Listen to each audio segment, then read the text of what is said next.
Hello, everyone, and welcome to episode 194 of Kouryer podcast. Our today's guest is Mr. Jonathan Lampel. He's a 3D artist and also a Blender instructor from Seattle, United States.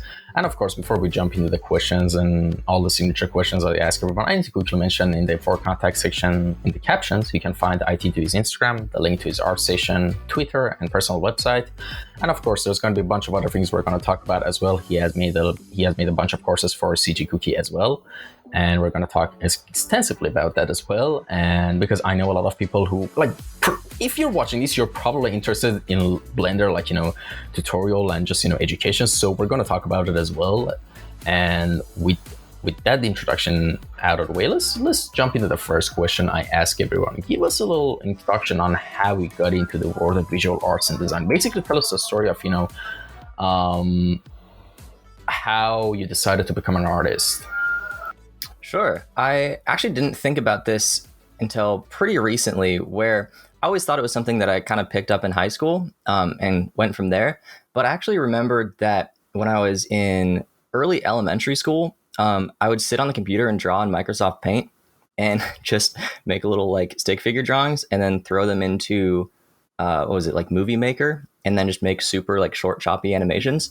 So I guess I was interested in animation pretty early on, but I never did anything with it. I just thought I kind of like drawing and I like computers and Photoshop and stuff. But then, later on in high school, I just kind of found 3D software and thought it was extremely cool. And some of my friends wanted to make a game. And so I thought, I'll make some characters and stuff, and opened up Blender at the time and could not figure out how to do anything and didn't end up making them any characters for the game. But I just stuck with it because I thought it was extremely fun to just push shapes around and make weird little simulations, and just kind of stuck with it from there.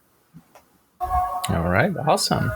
And of course, you gave us a little recap of how it happened. But I was wondering, when you were in high school, and usually around those years are the years that everyone starts to think about their future and the college majors and stuff like that. How was it like for you? I didn't really see it as a career. At first, it wasn't until I decided where I wanted to go to college that I thought okay, maybe I should try this out.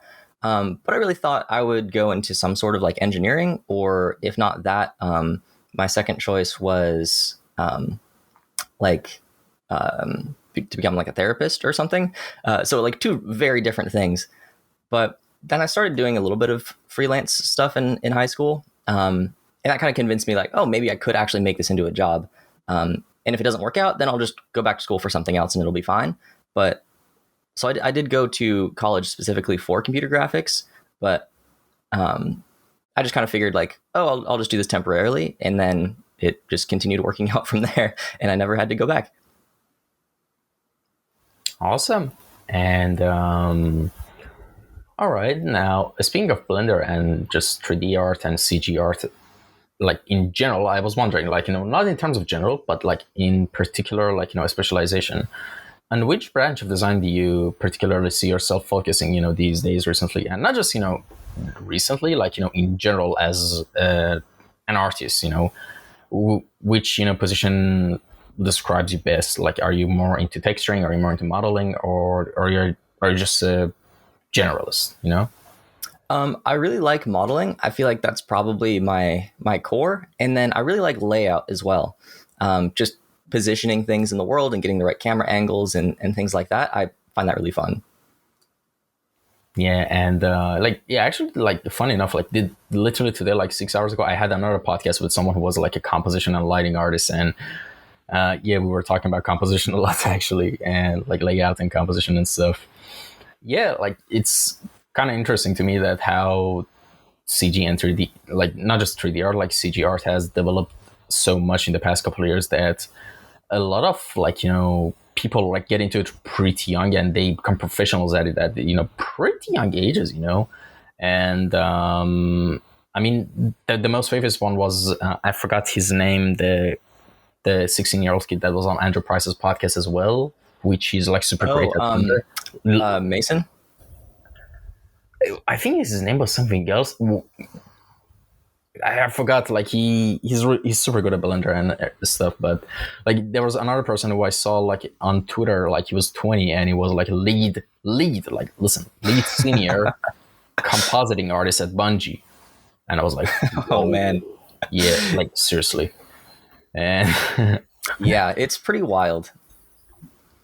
yeah, exactly. But it's also like a beautiful thing as well, because like it's with everything, not just with art. Like, as the information becomes available and everything gets advanced, you see like young talents and just young stars and everything right now these days. Like like in chess, in martial arts, in art, and especially like in particular in art, and just I'm not even talking about visual arts, but just arts in general, music and art, and it's something really interesting, and you just can't stop but think, when is the, like, are we going to see, like, in the next generations, like 9-10-year-olds who are like super good at Blender and make, cool stuff, that's going to be wild. Like, honestly, the next decade is going to be crazy.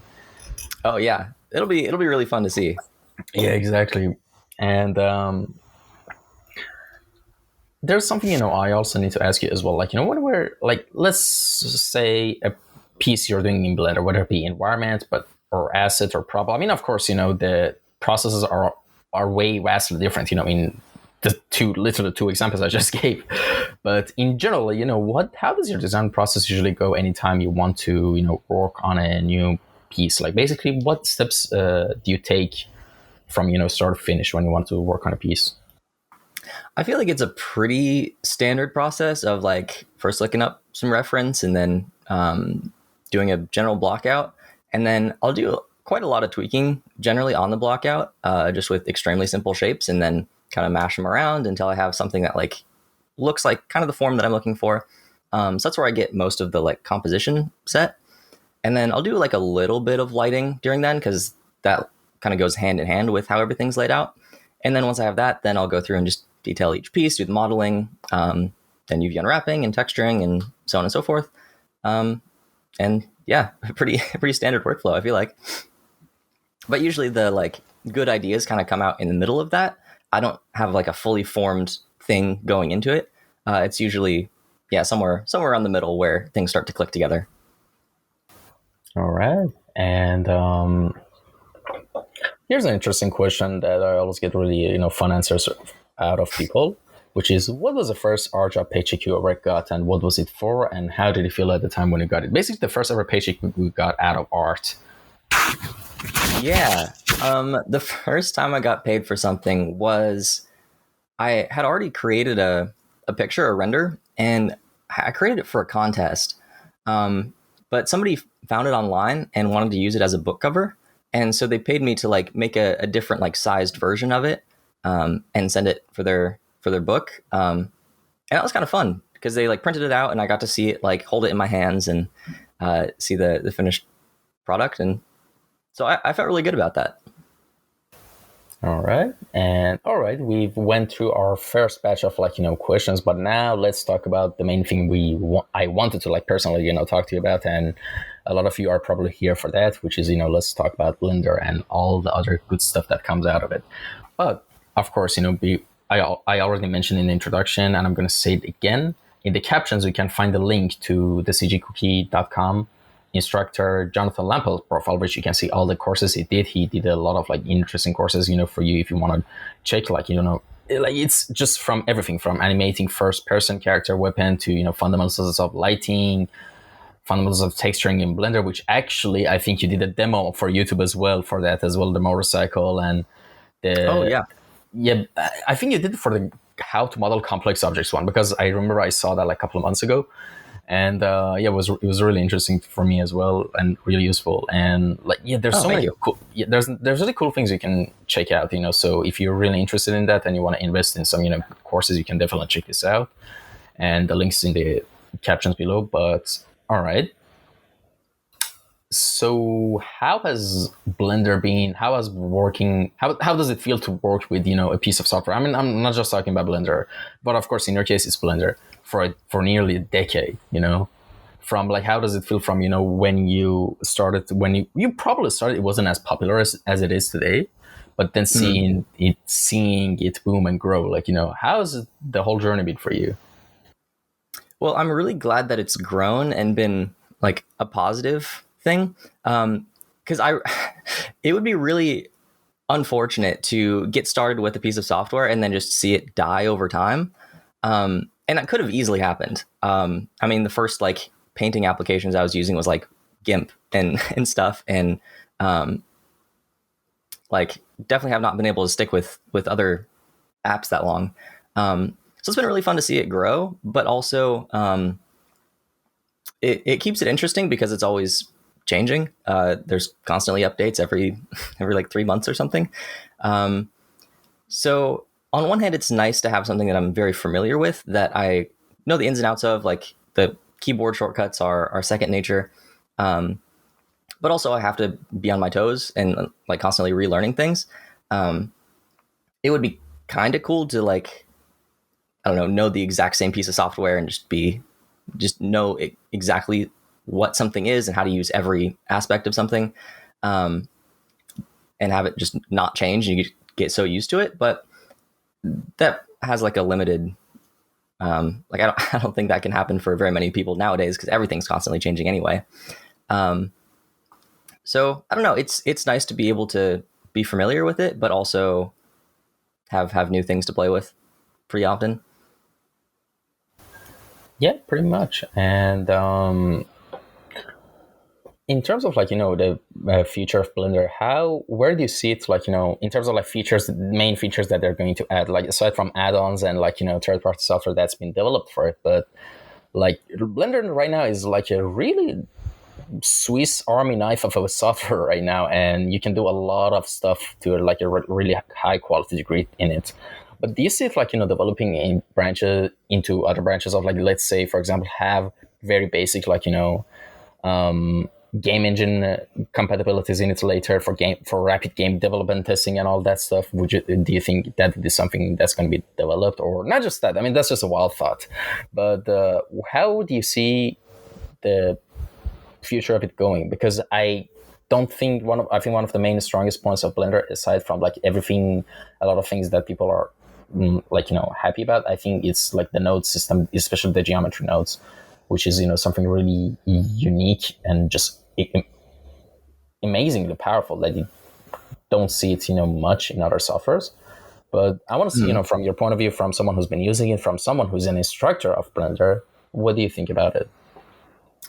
I think its main strength is its speed, I guess, of iteration. So I'd say its core is probably in modeling and just iterating on ideas. And the grease pencil really fits into that. And I've seen that start being used in a lot of different like indie studios and stuff, because they can, just draw straight in 3D and then combine that with their 3D objects and it all just kind of mashes together. So I see it first growing in that area for like concept iteration and just creating, just general 3D layouts and blockouts and things like that. And so I wouldn't be surprised if it just continues going in that direction, especially with the real-time stuff when it comes to Eevee, and they're like making a new version of Eevee. That will be hopefully even more real-time, and allow some pretty cool things. So anything that has to do with like speed of getting something done. So probably a little bit in like virtual production, where you have to just import some assets and then just render it out in real time. I could see it going in that direction.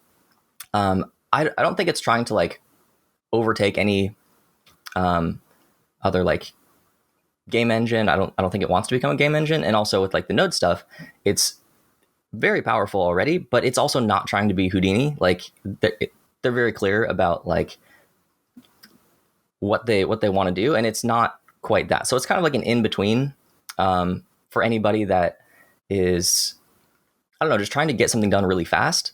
I think is what it's going to continue growing towards. All right, and I'm really, just my memory has been really bad recently, but I don't remember. But I saw this piece of news, like I think a week or 2 weeks ago, that I think it was Pixar or another studio that they're going open source with one of their render engines. Oh yeah, yeah. I kind of forgot I forgot the details. Like it's all hazy in here, but I saw in the comments and like some Reddit posts that people are like speculating that they might like integrate it into into the next major Blender update, and you can see some like wild creations that people are going to do with it. Of course, of course, I think it's kind of available right now to like download and try it out because it's gotten open source and stuff, but they want to see like just be integrated to the software like EV and cycles and all that stuff. What do you think about that? That would be pretty cool. I think so. Pixar has RenderMan, which has been around for a bit, and you can already use it in Blender. They actually had an add-on for it a few years ago, and it's pretty fun. And there's like a bunch of other render engines that you can use. But I know the news that you were talking about, and I can't remember the name of that one in particular. But it wasn't RenderMan. I can't think of it either. It was something else. I can't remember it either. Yeah, because RenderMan's not open source. Like it's free, but it's not open source. I can't think of it, but yeah, that would be very cool. I mean, any extra options are always cool. And it'd be nice to have, other renderers available. Of course, that like increases the download size and like whatever. So you have to kind of balance that out. But that'd be sweet. Like there's another community developed render engine specifically for like non-photorealistic stuff that I don't know if it'll ever be included in Blender, but they're like kind of working towards that. So there's lots of projects like that around, and it's always exciting to see. Yeah, definitely. And here's the thing, like let me give you like a pretty like subjective experience of mine with Blender and just 3D in general. I'm going to keep it short. I'm not going to tell long stories. Don't worry. but it's a really interesting thing, and I'm personally like interested like in people's like starting journeys. But in this case, because since you're really experienced Blender instructor, I think it would be interesting for you as well. So basically, the first time I got introduced to Blender, like technically, if I'm trying to be correct, was in 2019 or something. I checked it out, and at the time, I didn't have any plans to become a 3D artist, so I really didn't go after it. I think I downloaded it once and just opened it, and I was like, bleh! And I just, because everything was like, too complicated for me. Yep. And I think it was an update like 2.79 or something, before the whole UI overhaul of like 2.8. Mm-hmm. And then fast forward like 2 years later, I decided to do it again. And guess what? Anyone who downloads Blender and does a little bit of Google search does after they have the software. The donut tutorial. Yes, I tried to do it, and it was, I think, the second donut tutorial. And after 2 episodes, I got so frustrated because I kept getting like weird things because I was a complete noob at the time. And by the way, do keep in mind that at the time my whole focus was on becoming like an illustrator, like for fashion and just graphic designer and all that stuff. Like I've been all over the place these past couple of years, but it's been recently that I've been managed to get my focus, in place so I can just focus on a single thing, and I found my passion. But here's the thing. Then after that, here's what happened. I got frustrated. But then literally at the end of 2021 and the start of this year, I downloaded Blender again. And this time I was like, I don't like tutorials. I don't like donut tutorials. I'm not going to go after it, I did some quick sketches on Photoshop, rough sketches of ideas, doodling. And I got this, really interesting shape, like a spaceship I got out of this doodlings I did. And I was like, imagine if I could make that in 3D. That would be awesome. I would do it in my head. And I was like, all right, I guess Blender is here. So it's on my taskbar sitting. So I should use it probably someday. And here's the thing. Something really interesting happened. And I realized that, and I've been just trying to applying that principle in my other stuff as well. I decided, so my whole focus was to try to replicate that spaceship, of course, not exactly because I couldn't, of course, but as close as I can, and so all my Google searches and everything was like goal-centric. It wasn't like tutorial-centric. And during those times, of course, I think watch a 7-8 minutes video on how to work with the UI of the software because I was like that far off. And so yeah, after like 2-3 days of struggle, I did like the first, solid, just the whole solid view of the mesh of the thing that I wanted to do. like without any textures or anything. And I was like, whoa, I did that. And I added the light, and I was like, it's like a monkey playing with like a Rubik's Cube or something. Literally like that. I was amazed by every single thing I used to do. And the thing was, I got so motivated for that. And I was like, all right, what is texturing? I searched the texturing. I was like, holy shit, what are these nodes and edges? I got so like, intimidated. So what I learned was I was like, there's already made shaders you can use. So I think I found someone's like, free to use, of course, shaders, and I applied that, and I was like, whoa, I actually made something in 3D. And like, because here's the thing, before that, I then tried to like, learn and get good at like 2D art and Photoshop and just become an environment concept artist. And like, here's the thing, I do believe talent exists. Like, I mean, yeah, sure. I mean, everyone can become good at anything if they put their mind to it. I'm not saying that's not possible. I mean, of course, that's like a given, but I think talent exists. I think, and personally for me, I think I'm way more talented in 3D than 2D, because my brain, since I was a kid, like just imagined everything in 3D. I just imagined everything better in 3D, and I always thought that was normal, but that wasn't apparently for everyone. And after that, I got so motivated that I was like, all right, I'm going to give 3D a shot. I've done like graphic design. I've got like fashion design. I've done like all of these things all over the place. Why not 3D? What's going to happen? What's the worst? And I did, and it was literally one of the best decisions I've ever made. So I tried to muster up the courage and discipline to actually go through the 16 part. And funny enough, at the same time I was having this decision, Andrew Price updated his donut tutorial, which is the third donut tutorial. And I did that as well. It was really hard for me, like mentally, to just, in terms of mental energy, to actually go through that. Because the thing is, I kind of have like really bad ADHD as well. So sitting through tutorials is kind of like hell for me. Yeah. I like those I like the tutorials that they just go straight to the point. But, sometimes when you have to learn something, you actually have to put in the work of the boring fundamentals to actually get good at the stuff. So yeah, it's always that, hard part at first to get over that basic fundamentals. But yeah, I pushed through it, and I made the donut animation. I was like, whoa, and like every other single Blender user. And yeah, and after that, it was history. And and here's the thing, I've been tracking my 3D journey since this year. So everything I've learned, everything I've done, it's in a like journal. And just as a backup memory, because I might watch a tutorial and I learn something from it, and then like a couple of projects later I might want to reuse it again. So I just have it on the journal. I'm just, I think I did that again that day, and it's been going on, and I've been tracking my every single renders, just not renders, like every single piece I do. And I've experimented in like multiple different things just to get a good amount of knowledge and experience from all the fields. And then later on, I kind of branched out, and I realized I really like hard surface design. So I bought the course by Gail of Alexandrova, and I forgot the other instructor's name. And yeah, I think, yeah. Why do I forget stuff these days? I'm sorry, but yeah, I bought this course, and there was a really good cheat patch, pack on it. And so I watched a lot of the tutorials, but again, the tutorials were really good. But the thing is, I didn't have the patience to go through every single one of them and make their final result. But instead, I watched a lot of the videos randomly. I learned a lot. And I got the kit bash set. So, and from that point, I did a lot of hard surface design. And right now it's been like 2-3 weeks that I've been on a kind of a sabbatical or a break, if you will, from a lot of things, not just art. And I'm just been trying to recharge myself mentally. And my next goal is to go for a stylized,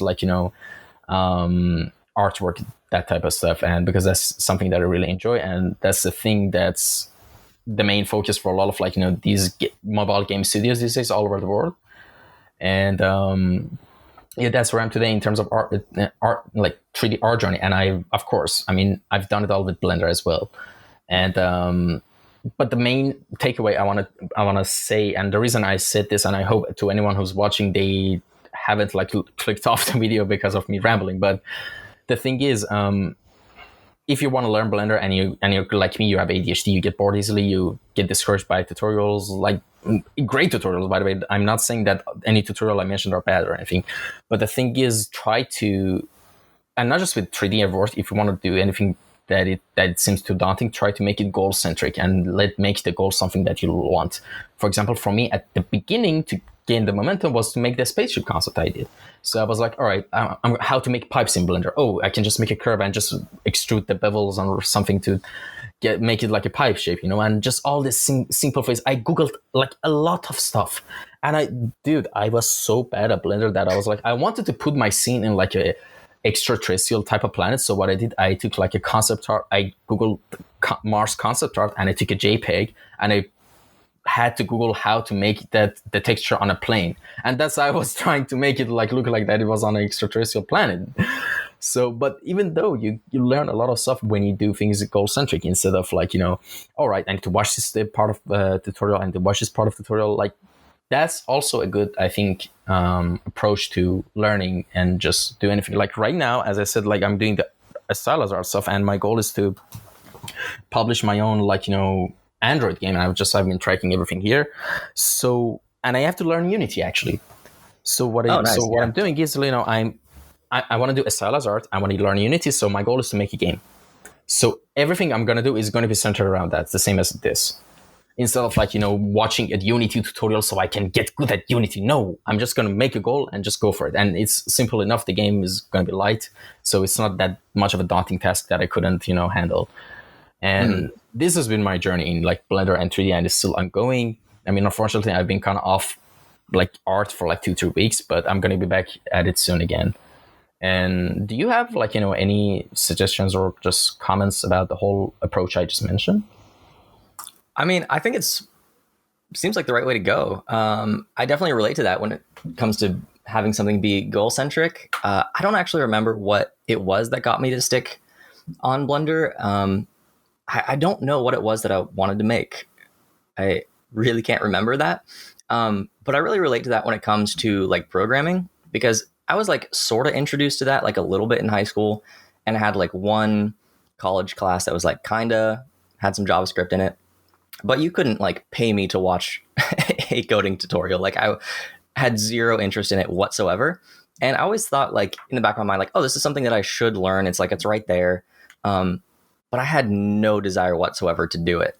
Even though I like thought it was interesting, thought it'd be helpful for my career or whatever, but could not find any motivation. And it wasn't until like I actually had something that I like wanted to make that I was like, oh, okay, I'm just going to like figure out how to make it. And if that involves a little bit of coding, okay, I'll do that. But it was only having that goal and being like, oh, okay, I'm just going to go straight there. And involving lots of Google searching and whatnot. That was the only thing that got me to even get started with that in the first place. So I definitely relate to it in that regard. Like a good way I could, make an analogy is like, you want to go from point A to point B in like a rainforest jungle.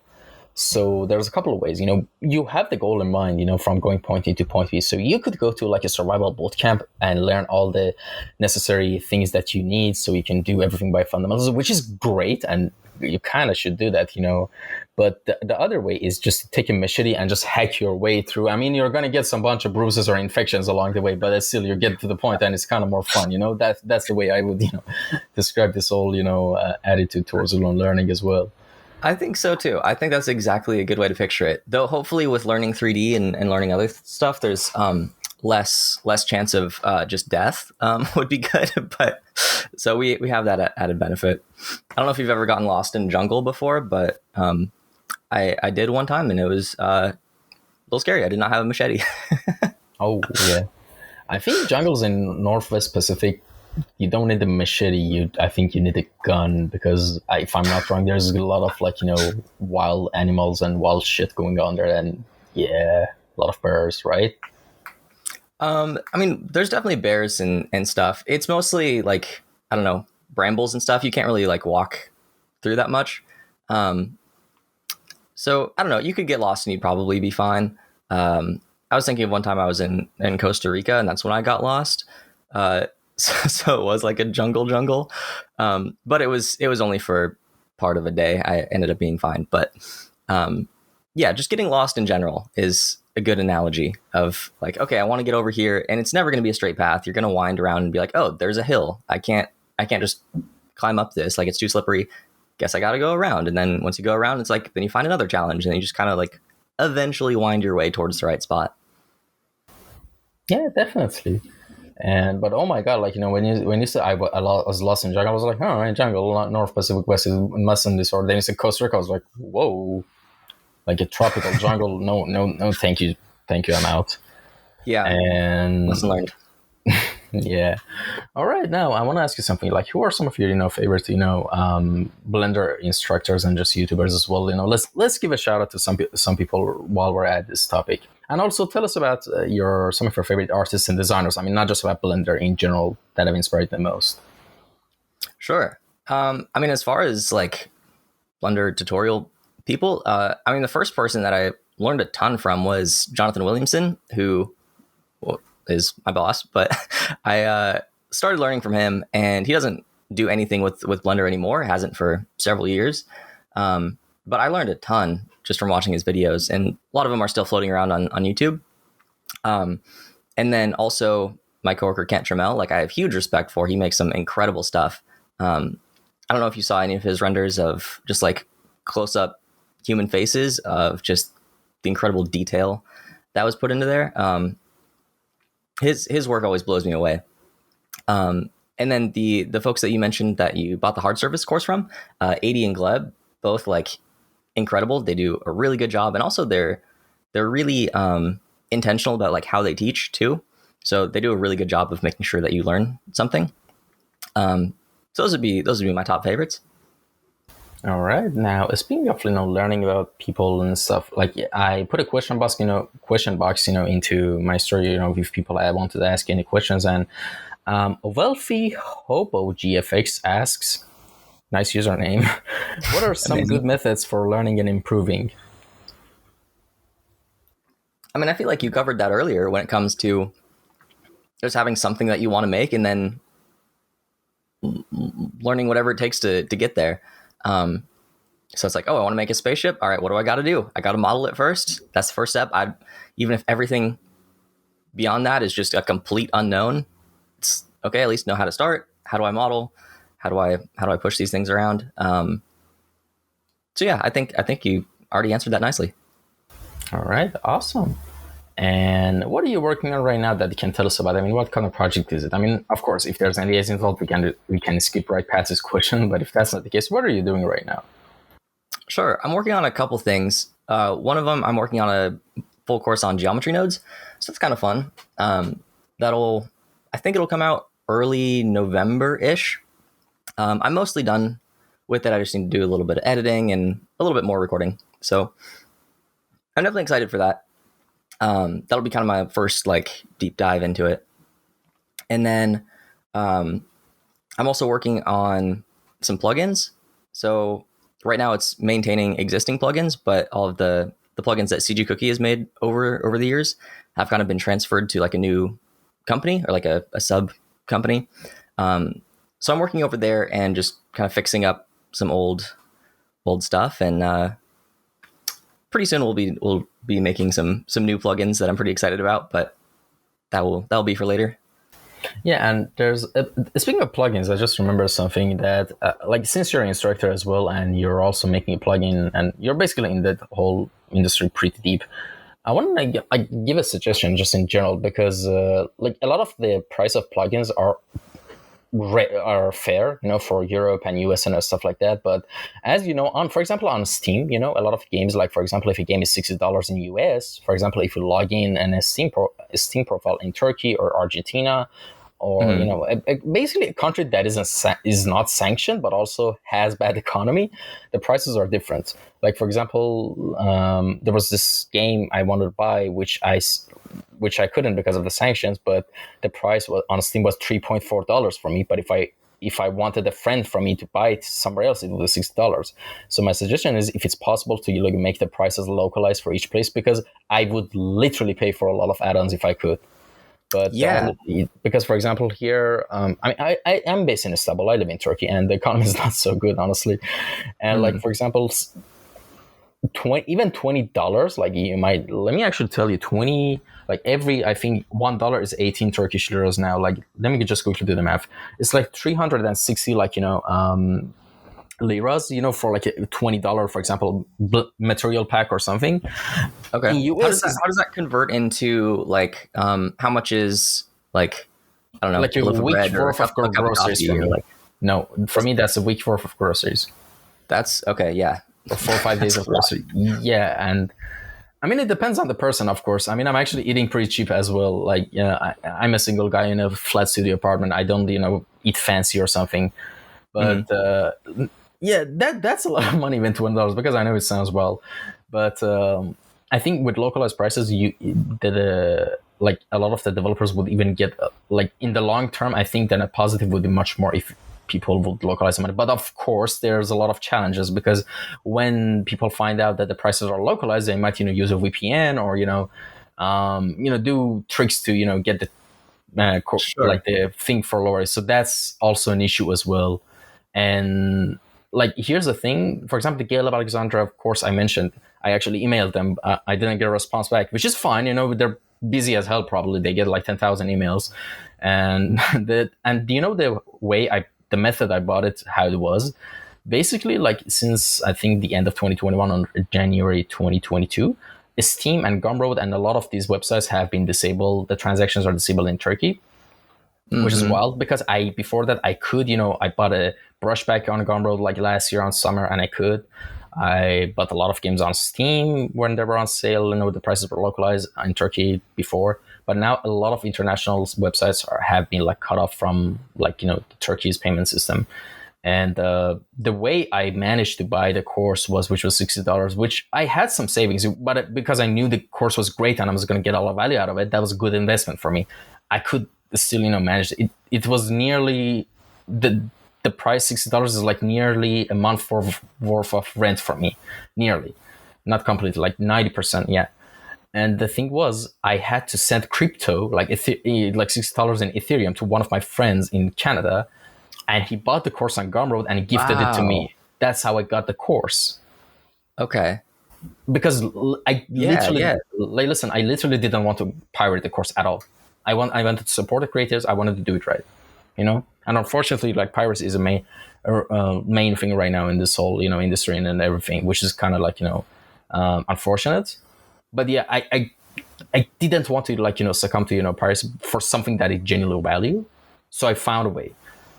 But like, for example, even when it comes to crypto, if somehow, yeah, whatever I'm saying, the more I think about it, it's getting more complex for anyone who wants to localize the prices, because the challenges is too much and it's not worth it now that I think of it. But it could be an option. I know we've thought about it before when it comes to at least cgcookie.com and those like subscription prices. I don't know where that stands now, but I know that's been brought up a few times and we've seriously considered it. And I don't think it was like enough of a discussion to have like a definitive yes or no. But it was just like, oh, this is something that we should think about. But as far as the Blender market goes, I could see that possibly being an option for creators, so each creator could individually choose whether or not they want to do that. And I mean, I think that's a great idea. Like, people should at least have the option, or creators should at least have the option to make their things accessible for people in other countries. Like, yeah, of course. Yeah, but I mean, it gets trickier because, like, for example, let's say, for example, hypothetically, someone's made an add-on, and, for example, I would email them and say, all right, here's the thing. The only way I can pay is crypto, and they would, say, all right, it's fine. Then after I got the thing for cheap, with crypto, then if I turn out to be an asshole and I would just, use the source code and just, distribute it everywhere, that's a whole other problem as well. So I can definitely understand why creators would not like try to do those stuff, because they're a bit fishy and, like, not reliable that much. But yeah, it's a shame. But the thing that Steam does, listen, I think the Steam platform is kind of interesting because you can't really use a VPN to trick the system. Like, if you're in US, or your profile is made in, US, you can't really cheat the system. Before that, you could, but now they don't. I don't know what technology they're using, but it's anti-VPN and everything. Like if Oh, that could be interesting. if that could be somehow implemented, that the plan could actually work, the localization of prices and everything, you know? Yeah. Did they only let you play games in like the countries that you bought it from? So like if you bought it with the VPN in Turkey, like you can only play it if your IP is set to I Turkey. don't But if think you were so. like, No, no, no. if you No, said, I think as oh, long as something is on your like Steam library, it's over. hmm. And yeah, and the sad thing is, I don't know. Do you know the game Disco Elysium? Have you heard I've about heard it? of it. I've never played it, but Yeah. By the way, highly recommend it. okay. The game is 60 was I think not $60, like maybe $40 or something on Steam. But for me, it was like 63 Turkish liras, which if you want to convert it to dollars, is like $3.4. That's how Nice. localization works. And the weird thing is, I actually had the art director of the game like in a couple of episodes back, and I actually told him and apologized to him for like pirating the game, because I literally told him I tried everything and there was no way for me to actually play the game, and it was so frustrating for me. And it was like, oh, don't worry, I'm from Eastern Europe, we pirate everything, so I understand. And Yeah. yeah, it's kind of sad. I think like there's so many like bad things and just fishy things about the whole Web 3.0 and decentralization of everything and all that. There's like so many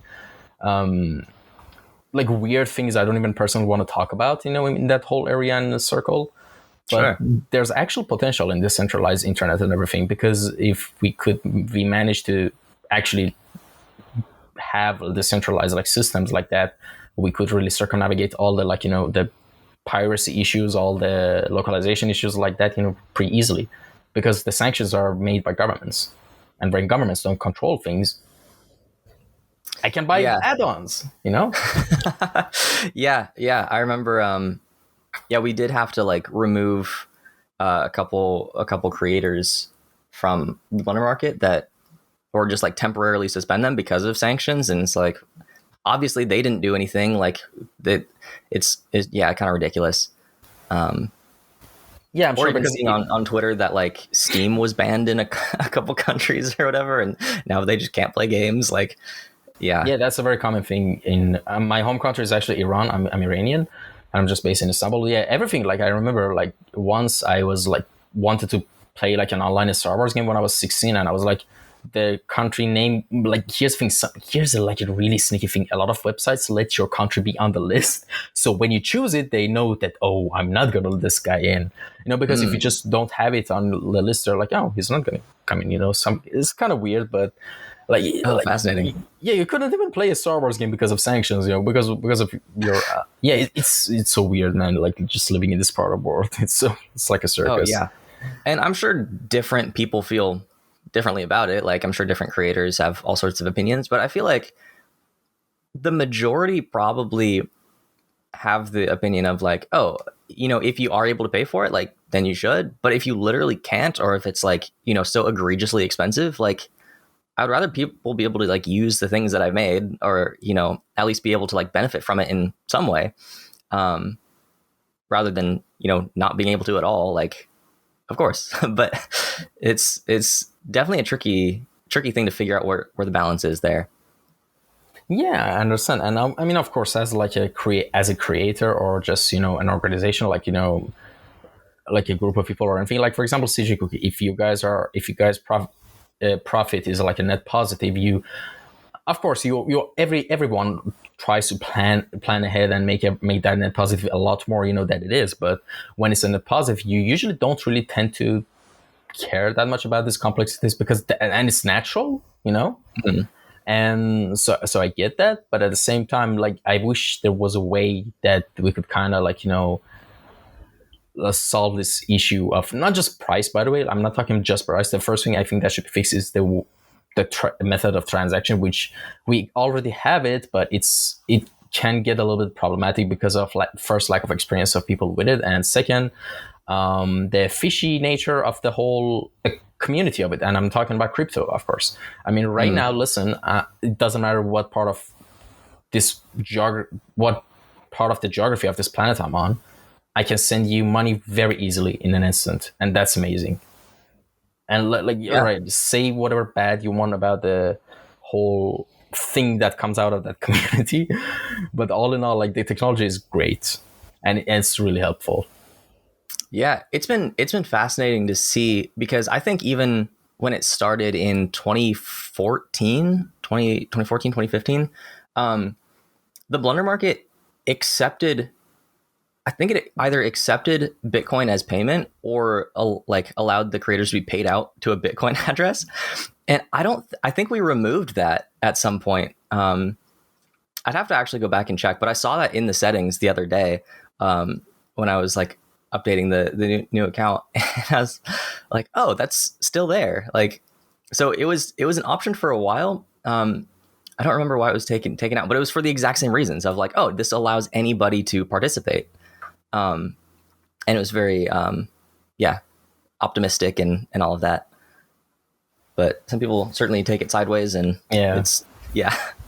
Yeah, I can understand it. And I was just wondering, for example, as CG Cookie, all right, you're operating under if I'm not wrong, under the guise and rules of the United States of America's governmental rules, right? Technically. Yes. Right. Yeah.